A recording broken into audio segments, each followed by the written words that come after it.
미국 전 지역에서는 이 전기차 공장에서 해고가 일상화되고 있습니다. 포드 역시 전기차 픽업 트럭인 F150 라이트닝의 생산 물량을 감축시키고 이 1,400여 명을 4월부터 해고하겠다고 발표했습니다.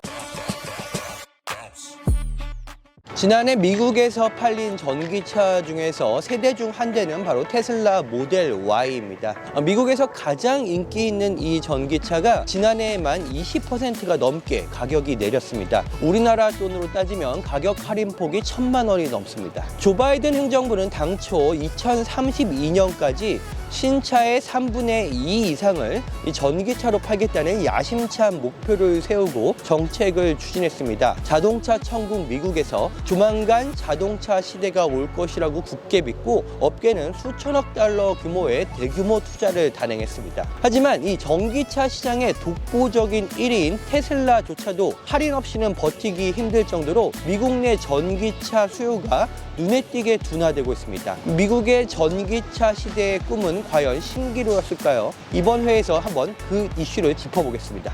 세계 최대의 리튬 가공 회사죠. 이 알버말이 지난해 미국 사우스캐롤라이나에 13억 달러를 들여서 리튬 가공 공장을 짓겠다고 발표했습니다. 이 공장에서는 배터리 재활용 사업도 본격적으로 시작될 예정이었습니다. 이 사우스캐롤라이나는 전기차 공장들이 대거 들어서는 이 조지아 등 미국의 남부 지역과 맞닿아 있어서 이 전기차 광물 공급의 전진기지로 될 수 있었습니다. 하지만 이 공장 건설은 올해 들어서 무기한 연기됐습니다.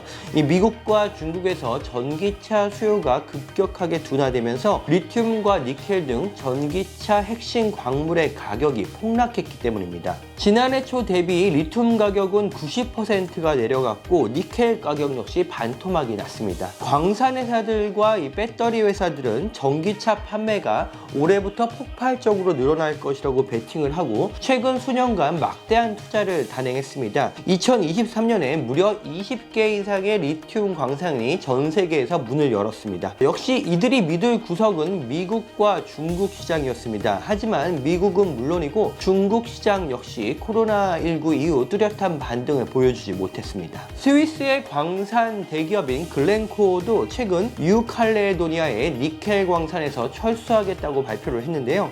중국이 대규모로 투자한 인도네시아산 니켈이 헐값으로 시장에 나오기 시작하면서 수익 전망이 급속히 악화됐기 때문입니다. 미국의 전기차 판매는 지난해 사실 전년 대비 약 47%가 늘어났습니다. 이 수치만 보자면 결코 적은 수치는 아닙니다. 전기차 시장이 빠르게 성장하고 있다는 것은 분명합니다. 하지만 2021년과 2022년의 성장세가 70에서 80%에 달했던 것을 감안하면 수요 둔화는 틀림없습니다. 이러다 보니 자동차 제조 업체들이 전기차 사업을 두고 끙끙 앓고 있습니다. 아주 가파른 성장 곡선에 맞춰서 대규모 투자를 해놓았는데 곡선이 갑자기 완만해지니 당황할 수밖에 없는 상황입니다.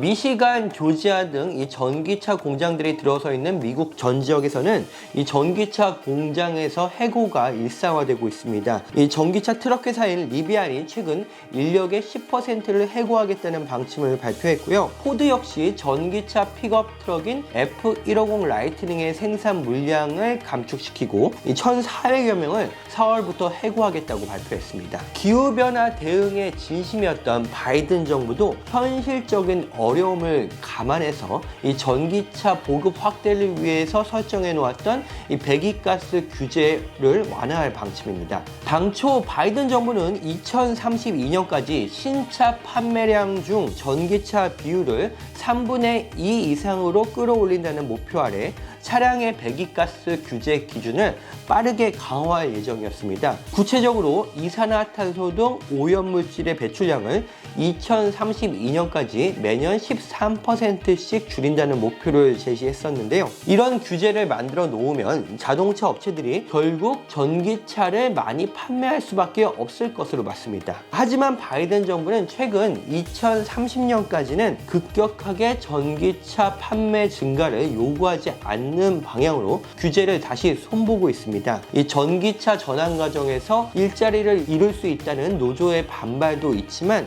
그보다는 시장의 성장 속도를 보니 이 미국의 규제가 도저히 현실적이지 않다는 점을 깨달은 것으로도 볼 수 있습니다. 그렇다면 이 미국에서 전기차 수요가 이렇게까지 둔화되는 이유가 무엇일까요? 첫째는 역시 가격입니다. 미국 자동차 전문 매체 켈리 블루북에 따르면 미국에서 판매되는 전기차 평균 가격은 약 58,800달러입니다.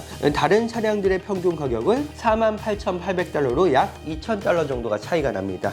이 격차가 많이 줄어들고 있기는 하지만 여전히 전기차는 비싸고 선택의 폭이 좁습니다. 연준의 금리 인상으로 인해서 미국의 금리가 여전히 높게 유지되는 것 또한 이 자동차 소비자들에게는 큰 부담입니다. 이 대형 은행인 뱅크 오브 아메리카의 자동차 대출 금리는 지금 현재 6% 이상을 유지하고 있습니다. 여전히 충전이 번거롭다는 것 또한 소비자들을 망설이게 하는 요인입니다. 전기차 충전소가 많이 늘어나고 있다고는 하지만 광활한 미국 땅에서 장거리 운전이 가능할 정도로 전기차 인프라가 갖춰지기까지는 상당한 시간이 소요될 것으로 보입니다. 시장의 이 분석가들은 전기차의 소비자 계층이 이른바 혁신 세력, 그러니까 이노베이터와 얼리 어답터까지는 확산이 됐다고 진단을 합니다. 하지만 그 다음인 구매자 전반, 즉 자동차 소비 주류로 이어지지 않는다고 판단하고 있습니다. 최근에 하이브리드 차의 인기가 다시 급상승한 것은 전기차에 그나마 관심이 있던 소비자들이 보다 현실적인 옵션을 선택했다는 의미이기도 합니다. 결국 이 모든 문제를 해결해줄 열쇠는 기술의 진화일 것 같습니다. 일론 머스크 테슬라 CEO는 최근에 전기차가 또 한 번의 대규모 익스펜션, 확장을 하기 위해서는 결국은 저렴한 차세대 전기차 플랫폼이 개발되어야 할 것이라고 밝혔습니다.